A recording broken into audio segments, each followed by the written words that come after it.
Okay, gang, welcome back. We are going to shift gears and we are going to work on Marx.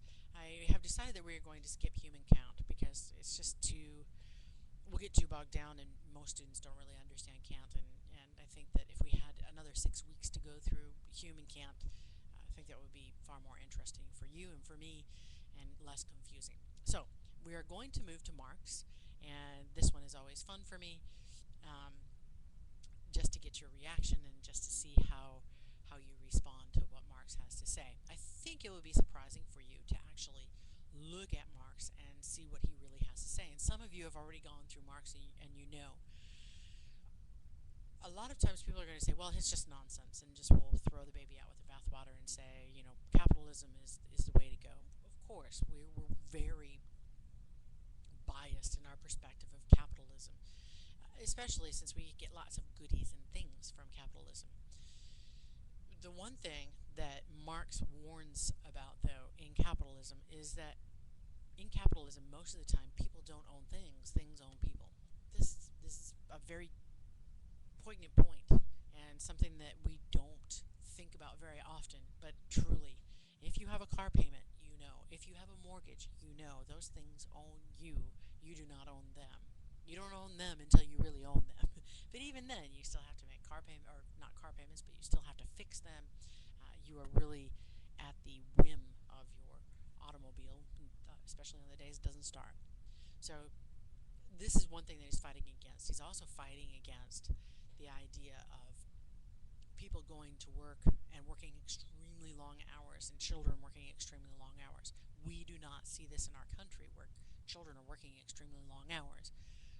We have laws against people working over 8 hours, and if you work over 8 hours, then you make an agreement and you get, time and a half. But if you've ever worked time and a half before, you realize that you get way more taken out in your taxes. The more you work, the more, the less you get. And Das Kapital is to kind of complain about, not even kind of complain, but to complain about that idea. Okay, so that's one of the things.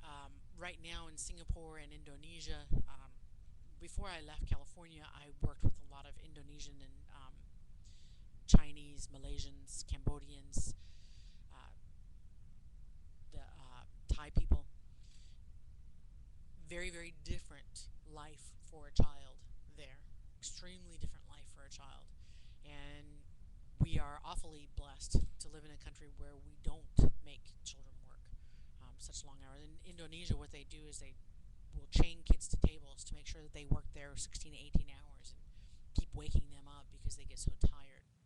A lot of them are crushed in garbage dumps because that is their job, is to go forage for food and forage for scrap metal in those landfills. But the landfills are extremely dangerous, and they have garbage avalanches all the time. So Marx is talking about this. He's not talking about kind of this cushy bougie life that you and I are enjoying. He's looking at it from the perspective of the Industrial Revolution is now taking people where their time was their own, making an agreement with them, but really giving them a pittance as compared to what their labor is worth. The idea, too, that we don't really do anything for a purpose, and if it has a purpose, that's not nearly as important as if we can make a profit off it. And most of the things that we do are to make a profit. If it is useful, that really is secondary. If it makes a profit and it's useful, great. If it's just useful, we'll get rid of it. There are wonderful things that come about that are extremely useful, that they're extremely lovely, and they're really nice. We really cherish those things, but if they don't make a profit, it's over. So that's what you are going to be going through in this week with Marx. Everything is there for you. I'm going to put this announcement up, and then you can get started. Enjoy.